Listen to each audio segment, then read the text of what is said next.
How important is Pennsylvania? Is it a must-win state for you? We have to win here. As I said last night, people in Pennsylvania know me. All of the negative attacks are, I think, going to fall on a lot of deaf ears here, and we've got a strong base of support here, and we're going to work very, very hard, and then we're going to get into May, and May looks very, very good. Well, the former senator from Pennsylvania's fate may lie in the hands of voters in his home state. Rick Santorum has insisted he is determined to carry on, despite the growing assumption that Mitt Romney will be the party nominee. So here now to talk politics, radio show hosts Leslie Marshall and Mark Davis. Thank you both for joining us. Hi, Leslie, good morning. The polls now in Santorum's home state show him losing, possibly. Others put him slightly up. His 3-year-old daughter is sick. His wife is complaining he's never home. And the pressure is increasing from the GOP for him to get out of Romney's way. Do you see Santorum exiting? Not now. As a Santorum guy, as a, well. Oops. Sorry, I did ask Leslie first. Go ahead, Leslie. Go ahead.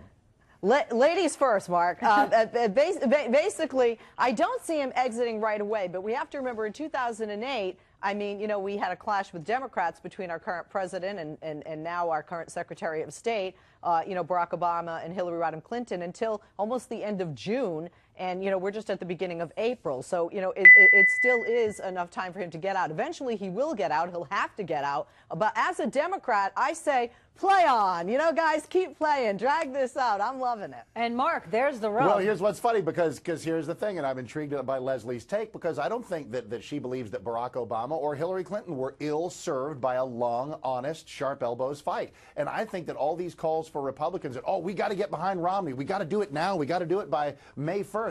No, we don't. Now, if that is the inevitable fate, as a Santorum guy, I'm here to tell you I think the Romney candidacy will be better than his harshest critics suggest. But in the meantime, before we get to 1144, fight on. And if Pennsylvania gives reason for a continued fight, if our own primary here in Texas, which is still like the 29th of May, changes the storyline, then let the storyline be changed. Why fear that?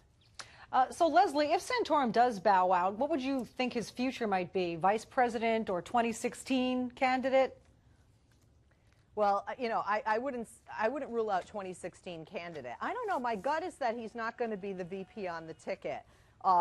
Quite frankly, I mean, right now I think Mitt Romney's just saying who is going to appeal to women, because certainly that is the audience that we're seeing has a lot of, or voters that have a lot of power.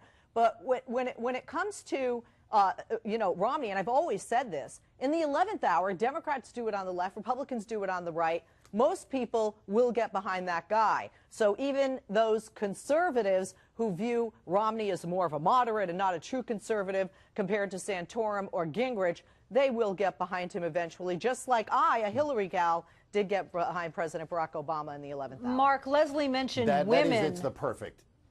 Okay. Well, just for 10 seconds, that is the perfect analogy, because all the embittered Hillary people realized, well, Obama's our guy, let's get behind him. 90-some% of all Republicans will do exactly the same thing. The Newt people, the Santorum people, even some of the Ron Paul people. If Mitt Romney is the only way to end this presidency, there will be enthusiasm. I'm sorry, you wanted to say. No, that's fine. No, please, thank you for making your point. The question is about the independent women who were going Romney's way for a while, but now the polls show they're leaning toward Obama. Well, as most women are going to vote Democrat. I mean, 55-45. I mean, whatever that might be.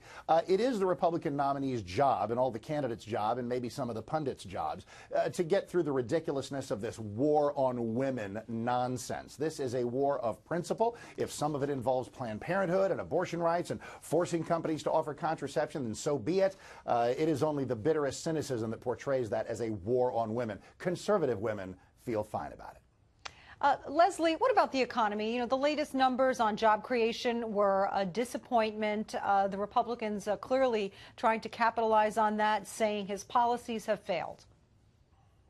Well, this is going to happen. I mean, I say that at this point between now and November, if Barack Obama walked on water, Republicans would say, it was low tide. So right now, seriously, the numbers are going to go up and down, and we have said this. Now, forecasters are saying we're going to look at summer. We are going to look at summer because before September, what economic forecasters are predicting is not only are we going to have job growth, gas prices are going to go down. That's going to help the president.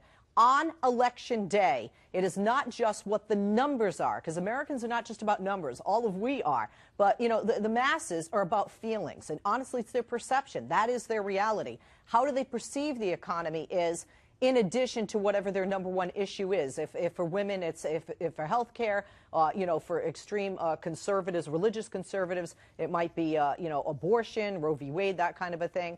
Right. That's what's going to go push to shove. But as you know, there are going to be Democrats vote Democrat, Republicans vote Republican. It's the independents and the women that we're looking at in this election. Mark Davis, you're going to get the last word here. President Obama's comments about Ryan Plan being social Darwinism, Trojan horse, etc. I may shock the world. President Obama says the Ryan budget is radical. He is absolutely correct. So was ending slavery. So was the election of Reagan. It is sad but true that it is radical to talk about turning the ship of state in some responsible fiscal direction, getting rid of a whole lot of government. It's going to make a whole lot of people freak out. But once this radical agenda is undertaken, the good news is you'll have more of your liberty and more of your money. All right, talk radio show hosts Mark Davis and Leslie Marshall, thank you both for joining us today. Thank you. Thank you.